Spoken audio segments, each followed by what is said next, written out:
दोस्तों, स्वागत है आपका हमारी साइकोलॉजी क्लासेस में। तो आज हम आपको बताने जा रहे हैं जो नेट के लिए जो एग्ज़ाम पेपर होता है, दूसरा सेकंड पेपर जो होता है, तो वो साइकोलॉजी का जो एग्ज़ाम पेपर है मैं उसके बारे में बता रही हूँ। बाकी आपके जो मास्टर डिग्री रहती है उसके अकॉर्डिंग आपके जो सब्जेक्ट रहते हैं उनके नेट जो एग्ज़ाम होता है तो वो अलग अलग होते हैं। सेकेंड पेपर अलग होता है और जो फर्स्ट पेपर होता है वो सबका सेम होता है, ठीक है। तो यहाँ पर जो साइकोलॉजी का पेपर है उसके बारे में बताएंगे, वो उसका कंटेंट जो है आपको दिखाएंगे। और ये जो हम आपको यूनिट फर्स्ट से दिखा रहे हैं बहुत ही मेजर पॉइंट है, बहुत ही इंपॉर्टेंट है, आप इनको यहाँ पे देख सकते हैं, ठीक है ना। तो यहाँ पे हम ये प्रत्येक पॉइंट को रीड करके बताएंगे, समझाएंगे भी। तो यहाँ पे आप ध्यान से देखिएगा, बहुत ही ज़्यादा इंपॉर्टेंट है, आपके नेट एग्जाम पेपर में बहुत हेल्प करेंगे, ठीक है ना। तो यहाँ पे जो मैंने यूनिट फर्स्ट का पार्ट 3 वीडियो जो बनाया था उसमें सर्वे विधि को समझा दिया था सर, जो सर्वे विधि वाला मेजर पॉइंट है ये बता दिया था। अब इसके बाद हम आपको नेक्स्ट पॉइंट बताएंगे, ठीक है ना। तो नेक्स्ट पॉइंट देखते हैं। नेक्स्ट पॉइंट है सहसंबंधात्मक विधि। कोरिलेशन मेथड एक ऐसी विधि है जिसमें दो घटनाओं, विशेषताओं एवं व्यवहारों के बीच संबंध मतलब सहसंबंध ज्ञात किया जाता है। दो चरों के बीच सहसंबंध धनात्मक या ऋणात्मक कुछ भी हो सकता है। अब यहाँ पे ये कह रहे हैं जो कोरिलेशन मेथड है वो एक ऐसी विधि है, सहसंबंधात्मक वो एक ऐसी विधि है जिसमें दो घटनाएं होती हैं और विशेषता उनकी क्या होता है, दो घटनाओं की जो विशेषताएं होती हैं और व्यवहार होते हैं उनके जो बीच का संबंध होता है उसको ज्ञात किया जाता है, ठीक है। तो उसका जो बीच का संबंध होता है उसे क्या कहते हैं, सहसंबंध। तो उसे ज्ञात किया जाता है। अब दो चरों के बीच का जो सहसंबंध है वो कैसा हो सकता है, वो धनात्मक भी हो सकता है और ऋणात्मक भी हो सकता है, ठीक है। दूसरा पॉइंट जो अगला पॉइंट है वो है मेटा विश्लेषण।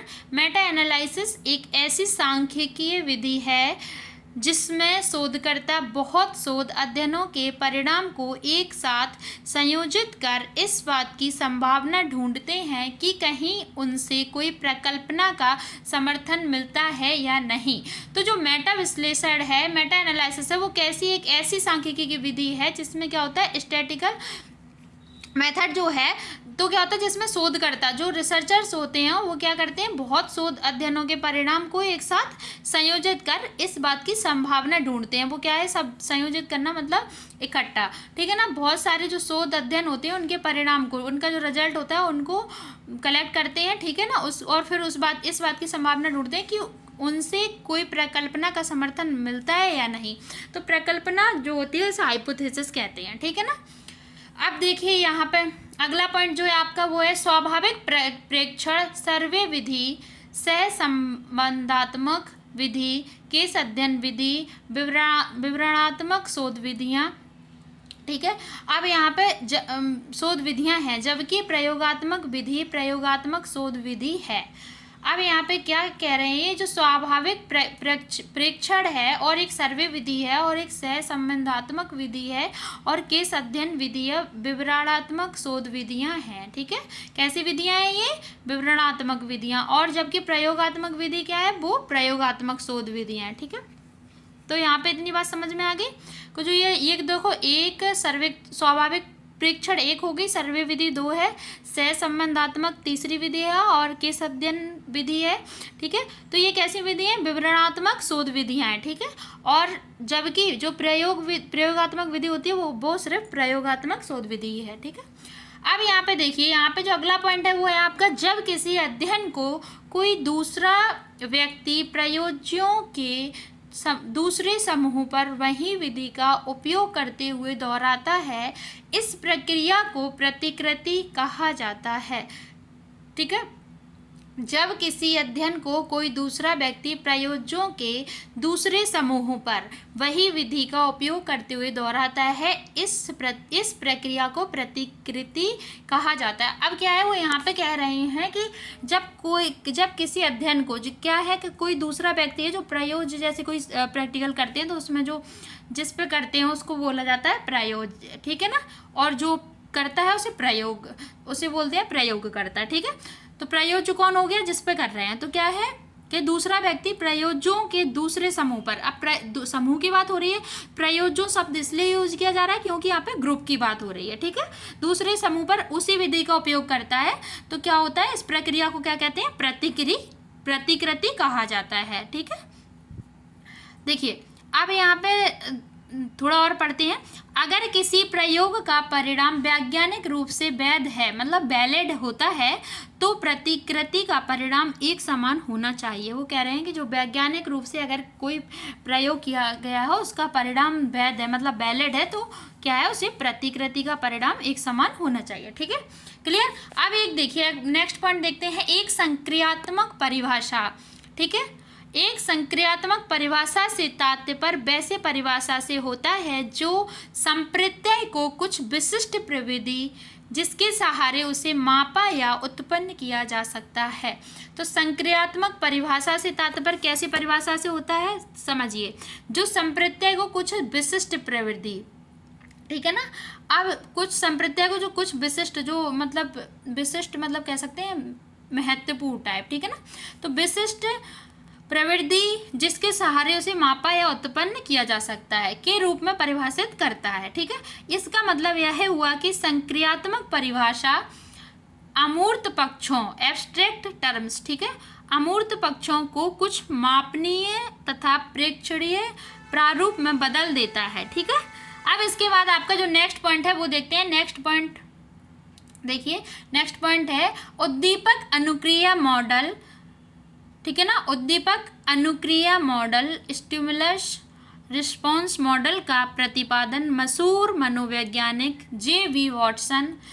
वॉटसन ने किया। ठीक है ना, अब यहाँ पे देखो, हम आपको एक बार बता देते हैं, ये यूनिट फर्स्ट का है और यहाँ पे इसमें बहुत जो मेजर पॉइंट है वो बहुत ज़्यादा इंपॉर्टेंट है, आपको नेट के एग्जाम पेपर में बहुत हेल्प करेंगे, तो आप इसे यहाँ पे ध्यान से सुनिएगा और समझिएगा भी। आप देखिए क्या है कि ये जो यूनिट फर्स्ट है, इसके अलग अलग पार्ट में मैंने वीडियो बनाए हैं। ठीक है ना, तो क्या है कि जो वीडियो बनाए हैं वो वीडियो आप देख सकते हैं, मैंने अपलोड किए हैं, और इनकी अभी तो यहाँ पे मेजर पॉइंट्स हैं वो मैं आपको समझा रही हूँ, यहाँ पर डिटेल में दिए गए। इसके बाद इस यूनिट के जो ऑब्जेक्टिव क्वेश्चन रहेंगे हम आपको वो भी करवाएंगे। ठीक है ना, उसका वीडियो भी देंगे, तो आप उस वीडियो को जरूर देखिएगा, वो वीडियो भी बहुत इंपॉर्टेंट रहेगा आपके लिए। अब यहाँ पे आप देख सकते हैं, देखो यहाँ पे भी अब क्या है कि यहाँ से भी क्वेश्चन बन सकता है, ऑब्जेक्टिव क्वेश्चन तो बन सकता है, क्योंकि यहाँ पे देख सकते हैं उद्दीपक अनुक्रिया मॉडल का प्रतिपादन मशहूर वैज्ञानिक जे.वी. वॉटसन ने किया। ठीक है, अब यहाँ पे क्वेश्चन क्या बनेगा कि उद्दीपक अनुक्रिया मॉडल का प्रतिपादन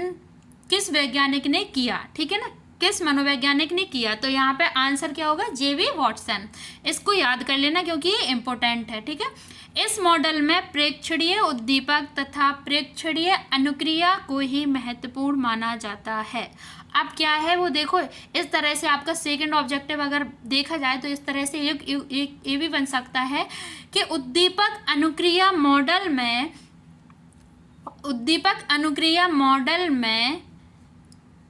किस अनुक्रिया को महत्वपूर्ण माना जाता है, तो प्रेक्षणीय उद्दीपक तथा प्रेक्षणीय अनुक्रिया को महत्वपूर्ण माना जाता है। ठीक है ना, या किसको ऐसे पूछ सकते हैं, उद्दीपक अनुक्रिया मॉडल में किसको महत्वपूर्ण माना जाता है। ठीक है ना, तो यहाँ पे प्रेक्षणीय उद्दीपक प्रेक्षणीय अनुक्रिया को महत्वपूर्ण माना जाता है, इसका आंसर ये होगा। अगला देखो, थोड़ा आगे बढ़ते हैं। उद्दीपक तथा अनुक्रिया के बीच किसी प्रकार के अन्य चीज के होने की संभावना से इनकार किया जाता है। उद्दीपक अनुक्रिया मॉडल में R.S. वुडवर्थ, देखिए जो R.S. वुडवर्थ का नाम है ये भी याद कर लीजिएगा, इंपॉर्टेंट है।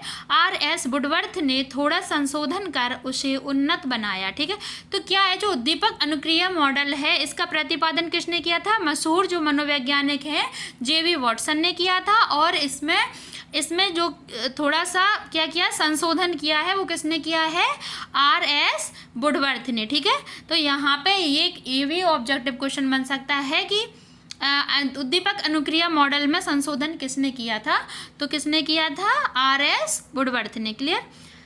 अब क्या किया, उसको उन्नत बना, संशोधन कर उसे उन्नत बनाया और उसका नाम उद्दीपक जीव अनुक्रिया मॉडल रखा। ठीक है, उद्दीपक जीव अनुक्रिया मॉडल रखा। अब एक ऑब्जेक्टिव आपका यहाँ से भी बन सकता है, उद्दीपक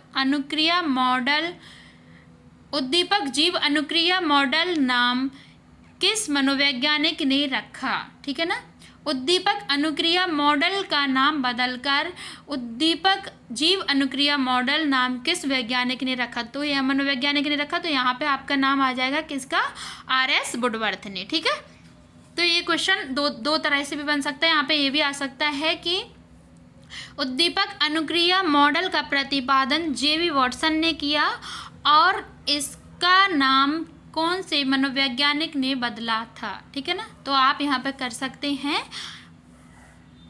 क्या नाम कर सकते हैं, RS वुडवर्थ। क्लियर।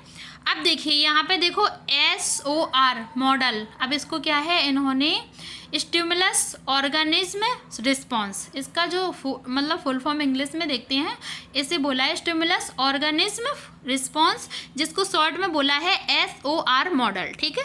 अब यहाँ पे देखिए SOR मॉडल के अनुसार मनोवैज्ञानिक अपने शोधों में उपस्थित उद्दीपक अवस्थाओं का उल्लेख करते हैं।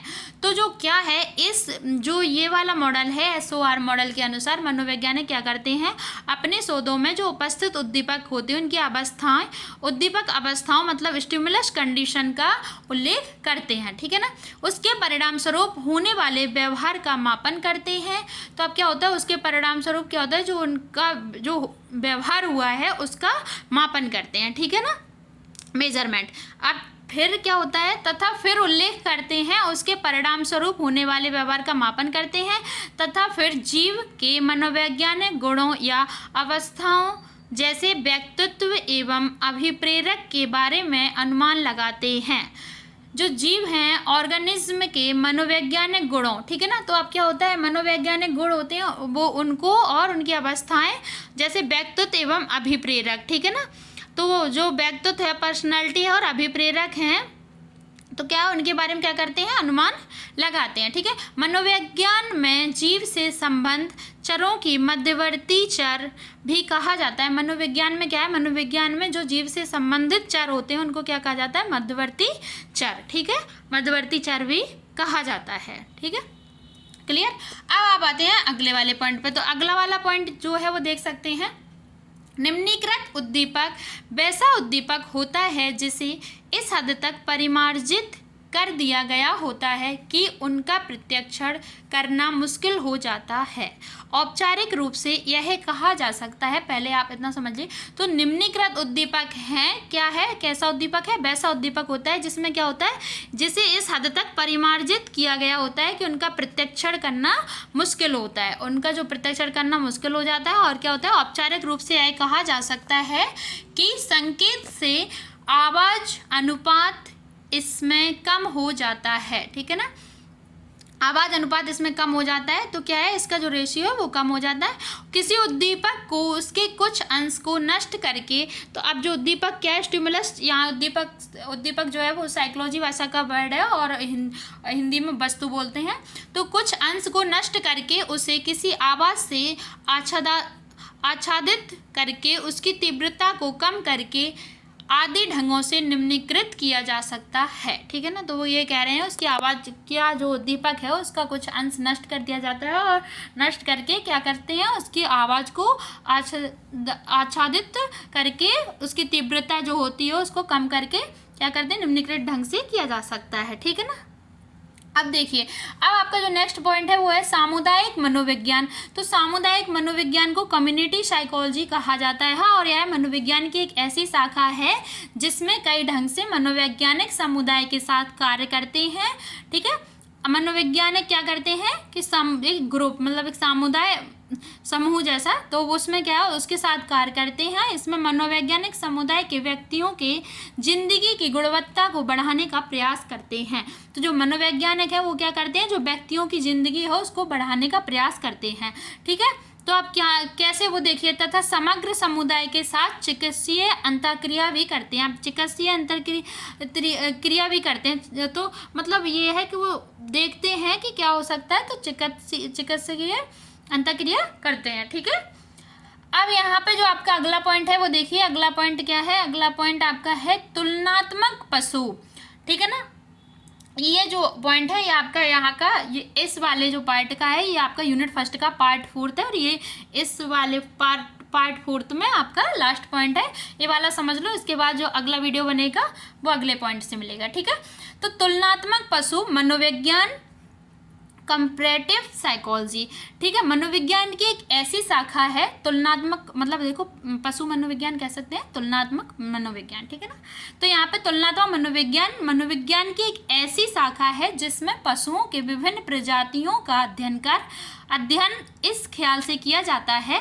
तो क्या है, ये मनोविज्ञान की शाखा है। देखिए मनोविज्ञान जो सब्जेक्ट है उसमें मनोविज्ञान की कई शाखाएं हैं, मनोविज्ञान को अलग अलग भागों में बांटा गया है, ठीक है। तो यहाँ पे देखिए, अब यहाँ पे ऐसी ही बात हो रही है, देखो जिसमें पशुओं के विभिन्न प्रजातियों का अध्ययन इस ख्याल से किया जाता है कि उनके बीच एक तुलनात्मक अध्ययन, मतलब कि समानता तथा अंतर किया जा सके, ठीक है, क्लियर। इनका उपागम या दृष्टिकोण मनोविज्ञान के कुछ विशेष क्षेत्र जैसे अधिगम का सिद्धांत, लर्निंग थ्योरी तथा अन्य शास्त्रों डिसिप्लिन्स यथा दैहिक शास्त्र, फिजियोलॉजी, आचार शास्त्र, इथोलॉजी, जेनेटिकी, जेनेटिक्स आदि को अपने में सम्मिलित किए होता है।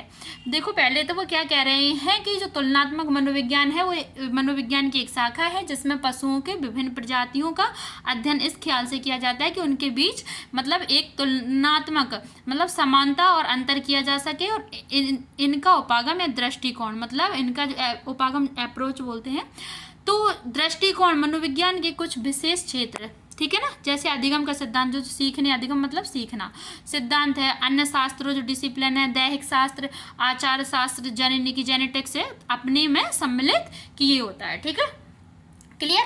अब आपका आता है अगला पॉइंट। तो अगला पॉइंट है वो हम आपको अगली वीडियो जो यूनिट 1 का 4th पार्ट होगा वो हम उस वीडियो में समझाएंगे, ठीक है ना। आशा करते हैं आप सभी को वीडियो पसंद आया होगा। वीडियो को लाइक करें, चैनल को सब्सक्राइब करें, वीडियो को शेयर करना बिल्कुल ना भूलें, बेल आइकन को प्रेस करें जिससे कि हमारा अगला वीडियो आप तक पहुँच सके। थैंक यू सो मच, मिलते हैं नेक्स्ट वीडियो में।